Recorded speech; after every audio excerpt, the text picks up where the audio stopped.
কলকাতা বিমানবন্দর চত্বরে থাকা মসজিদ ঘিরে বিতর্ক।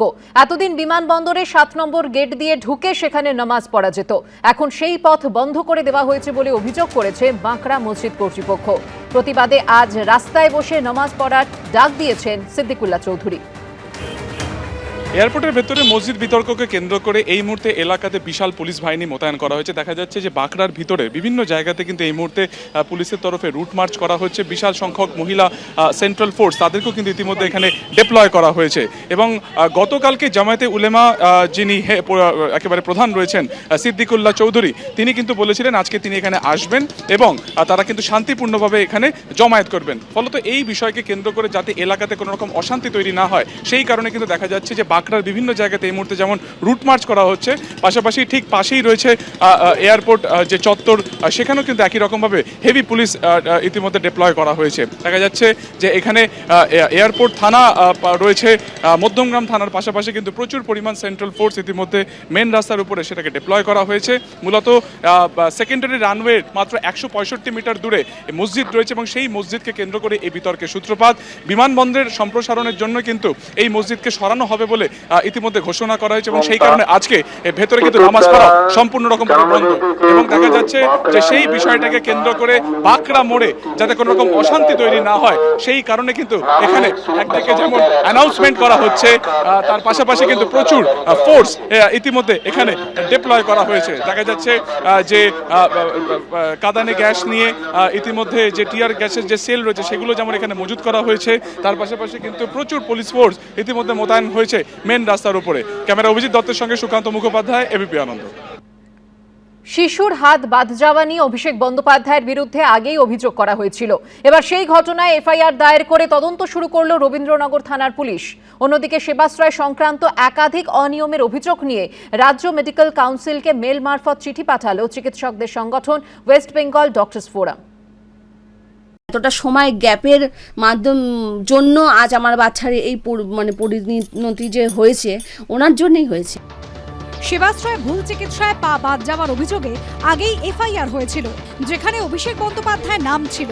এবার এক শিশুর হাত বাদ যাওয়া নিয়ে তার পরিবারের অভিযোগের ভিত্তিতেও এফআইআর করল পুলিশ। এখানেও নাম রয়েছে অভিষেক বন্দ্যোপাধ্যায়। আর এই যে আপনার অভিযোগের ভিত্তিতে এফআইআর হলো, এবারে কি কতটা আশাবাদী? উনি যদি চাইতেন তাহলে কি উনি একটা ভালো চিকিৎসা দিতে পারতেন না আমার বাচ্চাকে? এরকম অসহায় বাচ্চা দেখে উনি কি করে মুখ ফেরাতে পারলেন? দক্ষিণ ২৪ পরগনার বিষ্ণুপুরের মান্না পরিবার, তাঁদেরই ৩ বছরের মেয়ে কৃতি মান্না। জন্ম থেকে আচারীয় ভেনাস ম্যালফরমেশন, সংক্ষেপে এভিএম নামক জটিল রোগে আক্রান্ত। মান্না পরিবারের দাবি, চিকিৎসার খরচ জোগাতে না পেরে প্রায় ২ বছর আগে অভিষেক বন্দ্যোপাধ্যায় সেবাশ্রয় দ্বারস্থ হন তারা। সেখানে শিশুর চিকিৎসা করানোর আশ্বাস দেন ডায়মন্ড হারবারের তৃণমূল সাংসদ। অভিযোগ আশ্বাস দিলেও সেখানে দীর্ঘদিন কোনো চিকিৎসাই হয়নি। এরপর শিশুটিকে আরজিকর মেডিকেলে পাঠানো হয়। অভিযোগ, বেশ কিছুদিন কেটে গেলেও শারীরিক অবস্থার কোনো উন্নতি হওয়া তো দূর, উল্টে শিশুর পরিস্থিতি আরও খারাপ হতে থাকে। এরপর গত বছর ১৬ই জুন আরজিকর মেডিকেল থেকে ফের দিল্লি এইমসে রেফার করা হয় ওই শিশুকে। বারে বারে আমি নেই করে ২০ থেকে ২৫ বার ওনার অফিসে, কালীঘাটের ওই যে রঙের ওপরে যে অফিসটা ওনার ছিলেন অভিষেক ব্যানার্জি, সেখানে আমি বহুবার গিয়েছি। তো যখনই আমি গিয়েছি তখনই শুনছি উনি নেই। পরবর্তীকালে প্রাণহানির আশঙ্কায় বাদ দিতে হয় শিশুটির ডান হাত। অভিযোগ, এরই মধ্যে অভিষেক বন্দ্যোপাধ্যায়ের সঙ্গে ওই শিশুর ছবি দিয়ে সেবাশ্রয়ের সাফল্য হিসেবে তুলে ধরা হয়। এরপরে বিষ্ণুপুর থানায় অভিষেক বন্দ্যোপাধ্যায়, বিষ্ণুপুরের তৃণমূল বিধায়ক দিলীপ মণ্ডল, ঋতব্রত তৃণমূলের অন্যতম সদস্য শান্তনু সেন, তৃণমূলের বিষ্ণুপুরের ১ নম্বর ব্লকের প্রাক্তন সভাপতি নবকুমার বেতাল সহ মোট ৬ জনের বিরুদ্ধে অভিযোগ দায়ের করেন আক্রান্ত শিশুর মা বাবা। সেই ঘটনাতে এবার এফআইআর দায়ের করে তদন্ত শুরু করল বিষ্ণুপুর থানা।